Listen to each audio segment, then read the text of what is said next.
না আপনাদের ইসলাম ধর্মে নাকি চাচা মারা গেলে চাচিকে নিকাহ করা যায় দেখছেন। হুজুর বলছে বাবা ফতুয়া পরে নাও, আগে একটা কথার জবাব দাও, দেশে কি মেয়ে মানুষের এত অভাব যে তোমার চাচিকে নিকাহ করা লাগবে? ফতুয়া যাই থাক সেটা পড়ে, তুমি জবাব দাও দেশে কি মেয়ে মানুষের অভাব পড়েছে যে তোমার চাচিকে নিকাহ করা লাগবে? আসলে ফতুয়া আর শান্তি লাগা এক নয়।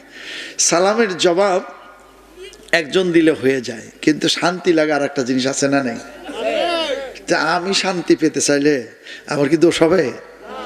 তা আমি একটু শান্তি পেতে চাই, দোয়া চাই, এর জন্য আবার সালাম দিচ্ছি, উত্তর চাই, আসসালামু আলাইকুম ওয়া রাহমাতুল্লাহ। আসলে বাঙালি পারে এটা, যদি নারে রাহমাতুল্লাহি ওয়া বারাকাতুহু। সবাই সালাম কি ৩-৪ জনকে দিয়েছি না সবাইকে দিয়েছি? মাসালা তো আজকাল সবাই জানে, তো যে হুজুর একজন উত্তর দিলেও তো হয়ে যায়। মাসআলা আর তাকওয়া, মাসআলা আর অন্তরের প্রশান্তি এক জিনিস নয়। ইব্রাহিম আলাইহিস সালাম আল্লাহকে বললেন, আল্লাহ তুমি কেমন করে মৃতকে জীবিত করো? আল্লাহ বললেন তুমি কি বিশ্বাস করো না? আল্লাহ তুমিন, তো আমি যে মরা তাজা করতে পারি তুমি বিশ্বাস করো না? আল্লাহ নবী বললেন, আল্লাহ অবশ্যই আমি বিশ্বাস করি, আমি ইব্রাহিম বিশ্বাস করি, তবে আমার দেখলে পরে প্রশান্তি লাগতো। তো প্রশান্তি বলে একটা জিনিস আছে না নাই? ইব্রাহিম আলাইহিস সালাম বিশ্বাস করেন যে আল্লাহ মরাকে তাজা বানাতে পারেন, তাও দেখতে চাচ্ছে। কেন? দেখার ভিতরে একটা শান্তি আছে, আছে না নেই? তো ফতুয়া তাকওয়া, ফতুয়া আর বাস্তবতা সব জায়গায় এক না। ওই আমি যে প্রতিষ্ঠানে ছাত্র ছিলাম, ছাত্র জীবনে, ওখানে ফুরফুরার একজন পীর সাহেব হুজুর ওয়াজ করতে এসেছেন। এক ঠোঁট কাটা লোক প্রশ্ন দিয়েছে যে হুজুর আপনাদের ইসলাম ধর্মে, নাউজুবিল্লাহ, আপনাদের ইসলাম ধর্মে ওর ইসলাম না, আপনাদের ইসলাম ধর্মে নাকি চাচা মারা গেলে চাচিকে নিকাহ করা যায় দেখছেন। হুজুর বলছে বাবা ফতুয়া পরে নাও, আগে একটা কথার জবাব দাও, দেশে কি মেয়ে মানুষের এত অভাব যে তোমার চাচিকে নিকাহ করা লাগবে? ফতুয়া যাই থাক সেটা পড়ে, তুমি জবাব দাও দেশে কি মেয়ে মানুষের অভাব পড়েছে যে তোমার চাচিকে নিকাহ করা লাগবে? আসলে ফতুয়া আর শান্তি লাগা এক নয়। সালামের জবাব একজন দিলে হয়ে যায়, কিন্তু শান্তি লাগা আর একটা জিনিস আছে না নেই?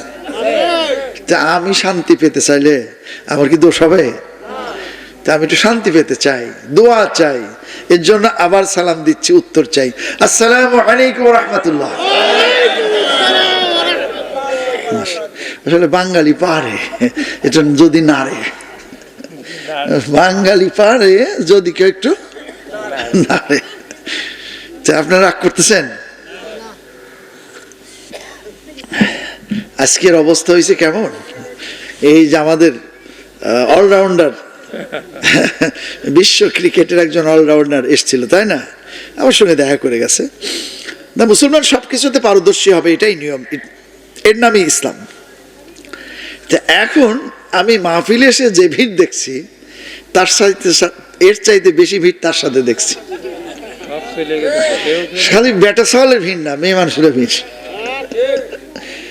বুঝতে পারছেন? সব ভুলে গেছে সে যে একটা মেয়ে মানুষ, তার যে এখানে আসা ঠিক নয়, এক গাদা বেটা সওয়ালের ধাক্কা খেতে গেছে, সে কথা সব মেয়েরা ভুলে গেছে। বুঝতে পারছেন? তো এই জন্য এখন অবস্থা যা, ওয়াজ করবো কি না দোয়া করে বাড়ি যাবো, একটু কথা বলা যাবে?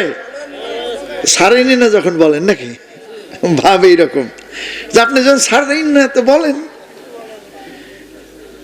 আল্লাহ যদি দয়া করে কোরআনুল কারীমকে অবলম্বন করে কিছু কথা বলার তৌফিক দেন যেটা আখিরাতের নাজাত হবে ইনশাআল্লাহ, আমরা শুনতে রাজি আছি ইনশাআল্লাহ, শুনতে রাজি আছি। বহু লোক হই হই করে বেড়াচ্ছে, বিনিময় দিয়ে একটা সিগারেট পাচ্ছে, দুই একজনের কপালে একটু চা জড়তেছে, আর কিছু মানুষ আবার টাকা পয়সা পাচ্ছে। বুঝতে পেরেছেন? এর জন্য এর মধ্যে আখিরাতের ফায়দা আছে, এর কোনো গ্যারান্টি নাই। বরং প্রত্যেকটা নির্বাচনে বাংলাদেশে লক্ষ লক্ষ অধূমপায়ী ছেলেরা ধূমপায়ী হয়, নতুন করে অভ্যস্ত হয়। কেন? পায় ফিরি, খায় কি? বিড়ি। এক একটা নির্বাচনে আর কিছু না পাইলে ফিরি পায় কি? পায় ফিরি, খায় কি? বিড়ি। এই যে শুরু হলো, কয়দিন পরে ফিরি বন্ধ হলো। কি হলো? বাবার টাকা, নিজের কামাইয়ের টাকা, ভ্যান চালায়, একটা প্যাসেঞ্জার সামান্য একটু পথে নিয়ে যায়, 5 টাকা ভাড়া পায়, 12 টাকার সিগারেট খায়। আমার নিজে দেখা, 5 টাকার ভাড়া মেরে 12 টাকার সিগারেট কিনে খায়। এ হচ্ছে বাঙালি। দুধ বেচার টাকায় দিয়ে বিড়ি কিনে খায়। এ হচ্ছে কোন জাতি? মিথ্যা কথা বললাম নাকি? এটা হচ্ছে আমাদের স্বভাব হয়ে গেছে, বুঝতে পেরেছেন? তা প্রতিটা নির্বাচনে এগুলো হয়। এই কালচার থেকে আমাদের বেরিয়ে আসতে হবে, নইলে এই জাতির কপালে আগুন লাগবে। ধূমপান দিয়ে শুরু, সিগারেট দিয়ে শুরু, বিড়ি দিয়ে শুরু, হিরোইন দিয়ে জীবনের শেষ হয়ে যাচ্ছে অনেক। একদম গরিবের ছেলে যার কিচ্ছু পায় না, ওরা আঠা খায়। আপনাদের এলাকায় নাই? ছোট্ট বাচ্চাদের হাতে, ওই দেখেন ওখানে বসে টিপতেছে, ছোট্ট বাচ্চাদের হাতে বড় বড় মোবাইল। কি খেলে? Free fire.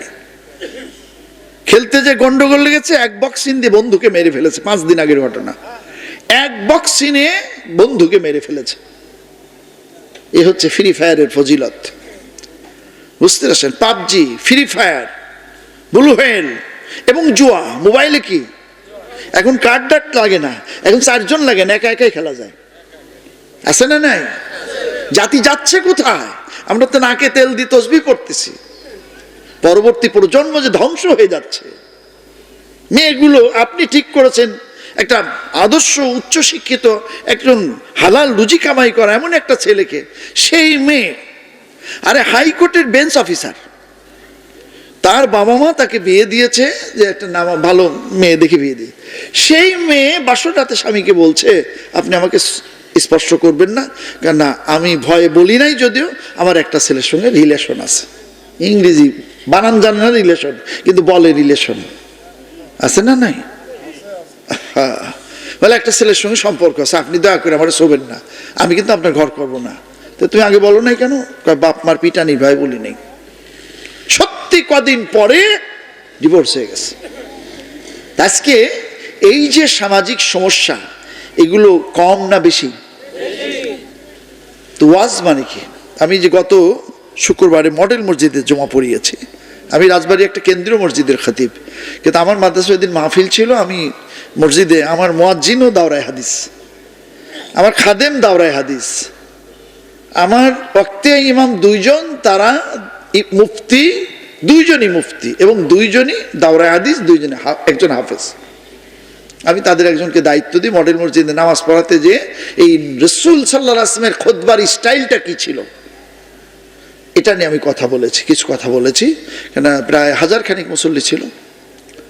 তা আজকে আমাদের সামাজিক সমস্যাকে চিহ্নিত করে কিছু আলোচনা হওয়া দরকার, আর সমাজের লোকের সেগুলো শুনে অনুধাবন করা দরকার, যে ইসলাম বলেছে কি আর আমরা করছি কি। ইসলামের বাইরে চলে আমরা শান্তিতে আছি না অশান্তিতে আছি, এটা মেজারমেন্ট করার দরকার। আছে না নাই? কার বউ যে কার সাথে চলে যাচ্ছে, স্বামীর সাথে একটু কথা বলে না, অন্যর সঙ্গে রসিয়ে কথা বলে। অথচ আল্লাহ কোরআনে বলেছেন, সূরাতুল আহজাবে বলেছেন, ফালা তাখদানা বিল কওল, এই মেয়েরা রস দিয়ে বোঝেন, ভাইয়া বলে ডাক দিয়ে এমন ভাবে কলিজা কিনে নেয়, মুস্কি হাসি দিয়ে বয়ফ্রেন্ডকে, ক্লাস ফ্রেন্ডকে এমন ভাবে পাগল করে দেয়, ফুচকা খাওয়ায় আর চাইনিজ খাওয়ায়, ওই গরিবের ছেলের পকেট খালি হয়ে যায়। এর নাম হচ্ছে ফালা তাখদানা বিল কওল, ইনিয়ে বিনিয়ে কথা বলা। এই যে ইনিয়ে বিনিয়ে কথা বলা মোবাইলে অথবা সরাসরিতে, এটা আল্লাহ মানা করেছেন। কে মানা করেছেন? এই ইনিয়ে বিনিয়ে কথা বলতে, যে কার বউ যে কার সঙ্গে চলে যাচ্ছে, আর স্বামী যে কার বউকে ভাগিয়ে নিয়ে আসতেছে, এগুলোর হিসাব করে বাংলাদেশের কোনো শুমারি হয় না এই বিষয়ে। হিসাব করতে গেলে সংখ্যাটা প্রচুর হবে। এই সময়ে আমাদের দিনই আলোচনার দরকার আছে না নাই? কিন্তু আমাদের কাছে তো এই দিনে আলোচনার চাইতে মোবাইলে ওই সমস্ত খেলা হ্যাঁ, বক্স সেট বাজানো। আজকে এত সুন্দর একটা অ্যারেঞ্জমেন্ট আমার এই ভাইরা, আপনারা এলাকাবাসীরা সব মিলিতভাবে করেছেন। আমার ওই দিনী ভাই আমাকে জানালেন যে এটাই নাকি তার প্রথম মাহফিল, এটাই নাকি প্রথম মাহফিল। আমার ডায়েরির বিভ্রান্তির কারণে আমি শ্রীপুরে আর একটা প্রোগ্রাম ছিল, ওইটা করে আমি আসতাম। তো এত খরচ করে এত সুন্দর একটা আয়োজন করে অ্যানাউন্সমেন্ট করে ব্যবস্থাপনা করা হয়েছে, অথচ লোকজন দেখতে পাচ্ছেন কেমন। অথচ এখানে লালনের আখড়া থেকে একটা পাগলি, গাঁজা খাওয়া পাগলি, মহিলারাও গাঁজা খায় জানেন, ওই আখড়ায় যারা থাকে মেয়েরাও গাঁজা খায়। একটা পাগলিনী কাঙ্গালিনী সুফিয়ার মতো একটা মেয়েও যদি আসতো, প্যান্ডেলে জায়গা দেওয়া যেত না। কোথায় যাচ্ছে আমরা? এই জাতিকে আল্লাহ হেদায়েত দান করুন, বলুন আমিন, বলুন আল্লাহুম্মা আমিন। আপনারা কি একটু বসতে রাজি আছেন? আল্লাহ কবুল করুন, বলুন আমিন। ইন্নাল হামদালিল্লাহ নাহমাদুহু ওয়া নাস্তাঈনুহু ওয়া নাস্তাগফিরুহু ওয়া নাউযু বিল্লাহি মিন শুরুরি আনফুসিনা ওয়া মিন সাইয়্যাতি আমালিনা। من يهده الله فلا مضل له ومن يضلله فلا هادي له ونشهد أن لا إله إلا الله وحده لا شريك له ونشهد أن محمدا عبده ورسوله صلى الله عليه وسلم. أما بعد فأعوذ بالله من الشيطان الرجيم. بسم الله الرحمن الرحيم. إن الله وملائكته يصلون على النبي يا أيها الذين آمنوا صلوا عليه وسلموا تسليما. اللهم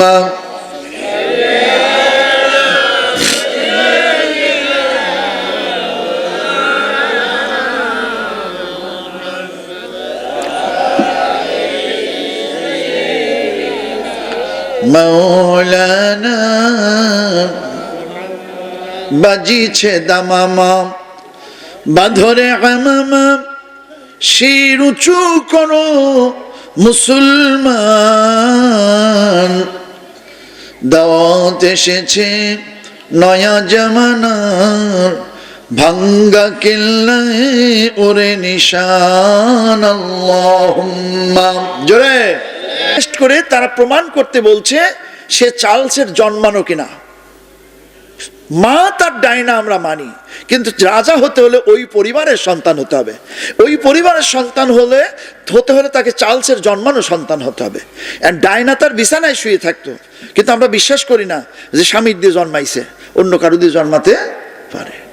এজন্য ওই উইলিয়ামের মাথার চুল তার এক প্রেমিকা গোপনে 2-4টা গোড়া সুদ্ধা ছিঁড়ে নিয়ে ডিএনএ টেস্ট করতে দিয়েছে। ইংল্যান্ডবাসী বলছে এতবার জাত যাওয়া কাজ করতে দেওয়া যাবে না। যদি প্রমাণিত হয় চার্লসের জন্মানো নয়, তার রাজপরিবারের কলঙ্ক লাগবে। এই কলঙ্ক থেকে রাজপরিবারকে বাঁচাতে হবে। এই টেস্ট প্রকাশ করা যাবে না, টেস্টই করা যাবে না। খোদ রাজপরিবারের সন্তানের জন্মদাতা কেরা, এটা নিয়ে তাদের ভিতরে বিতর্ক হচ্ছে। কোথায় ঢুকেছে চিন্তা করতে পেরেছেন? গত কয়েকদিন আগে বাংলাদেশ ঢাকা জজকোর্টের একজন অ্যাডভোকেট, আমার বড় ছেলের সম্বন্ধী, সে বলল, তাওই সাহেব, আমাদের একজন অ্যাডভোকেট সরল মনা বাড়িতে একটা কাজের মেয়ে রেখেছে, বাড়িতে একটা কাজের মেয়ে রেখেছে। কিছুদিন পরে বাড়ির ওই হাজব্যান্ড ওয়াইফ দুইজনই দেখে কাজের মেয়েটা খালি বমি করে। কি করে? বমি করে। এখন ওয়াইফ সন্দেহ করেছে যে না জানি আমার স্বামীর দ্বারা একটা কিছু হয়ে গেছে। টেস্ট করলো, সন্তান পেটে। পরীক্ষা করে দেখা গেল সন্তান, ওই কাজের মেয়ের পেটে কি আছে? সন্তান। তারপরে কাজের মেয়েকে তো আগেই সেভাবে যারা ষড়যন্ত্রকারী বানিয়ে রেখেছে, কাজের মেয়েকে বাড়ির মেয়ে মহিলা অ্যাডভোকেট সাহেবের স্ত্রী জিজ্ঞেস করলো, এই তোর পেটে বাচ্চা, এটা তো প্রমাণিত হলো, এখন তুই বল বাচ্চা কার? বলে সাহেবের। বাচ্চা কার? সাহেবের, মানে আপনার স্বামীর। বলে আমার স্বামী তো এই জাতীয় লোক না। বলে আপনার কাছে ওই জাতীয় না, ভিতরে ভিতরে ওই যে উবাইদুল কাদের বলে তলে তলে বলে না। তাকে জিজ্ঞেস করা আছে এই কথা কনকে, আপনি এটা মন্ত্রী মানুষ, করলে এগুলো খায়, এগুলো এই কথাগুলো নাকি মানুষ খায়, খেলা হবে তলে তলে, এগুলো বলে কি না বলে। এখন ভিতরে ভিতরে সে খারাপ ছিল, আমার সঙ্গে মিশেছে, বাচ্চা হয়ে গেছে। এখন অ্যাডভোকেট সাহেব কিরা কসম সব ধরনের করেছে, কেউ বিশ্বাস করে না। মেয়ে বলছে তার দ্বারা, পরবর্তীতে অ্যাডভোকেট সাহেবের নিজের আত্মবিশ্বাস আছে যে আমি স্বপ্নের ভিতরে ওই মেয়ের কোনোদিন টাচ করি নাই, আমার দ্বারা কি করে বাচ্চা হবে, সে জানে না। সে তখন আমার এই পুত্রা, আমার বড় ছেলের সম্বন্ধে তার কাছে যে বলছে, রানা আমি তো এই বিপদে পড়েছি। বলে স্যার একটা পথ আছে, একটা পথ আছে, আপনি আপাতত পালাই বেড়েন, আপনি আপাতত। আর ওই মেয়ে আর মেয়ের বাবা দুজন মিলে কেস করেছে, মেয়েকে বাবা নিয়ে গেছে, নিয়ে যে লোকটার নামে কেস করেছে, পুলিশ খুঁজছে, উকিল নিজেই বিপদে পড়ে গেছে, আপনাদের বাঁচাবে কি, উকিল নিজেই বিপদে পড়ে গেছে। শেষ পর্যন্ত বাচ্চা ডেলিভারি হওয়ার পরে এই বাচ্চার ডিএনএ টেস্ট করছে। কি টেস্ট করছে? ডিএনএ টেস্ট করে, এটা বাস্তব ঘটনা, ওই অ্যাডভোকেটের নাম্বার আমার কাছে আছে, যেটা আমার বড় ছেলের সম্বন্ধে আপন, আমার বৌমাতার বাবার একই মেয়ে, আর তার বড় ভাই যার ওয়াইফ হচ্ছে ঢাকা সিটি কর্পোরেশন একজন জাজ। এই রানা বলল যে তাই সাহেব ডিএনএ টেস্ট করে পরে প্রমাণ হলো অ্যাডভোকেট সাহেবের জন্মানো সন্তান এটা নয়। তখন পুলিশ অ্যারেস্ট করলো, বল তুই কার দিয়ে। তখন মেয়ে এক পর্যায়ে বলল, এ সন্তান আমার বাবার দিয়ে পেটে এসেছে। জোরে বলুন, আর একটু জোরে বলুন। আমি বললাম তাই সাহেব অবশ্যই মনে হয় এটা সৎ বাবা, মা হাতে করে নিয়ে এসে বিয়ে করেছিল সেই বাবা। বললেন না তাই সাহেব জন্মদাতা বাবা। আস্তাগফিরুল্লাহ, নাউযুবিল্লাহ, যেটা শয়তানেও করবে না আমার সন্দেহ। কোথায় গিয়েছে আমরা? পরবর্তীতে সেই বাবা এখন জেলে, বাবা এখন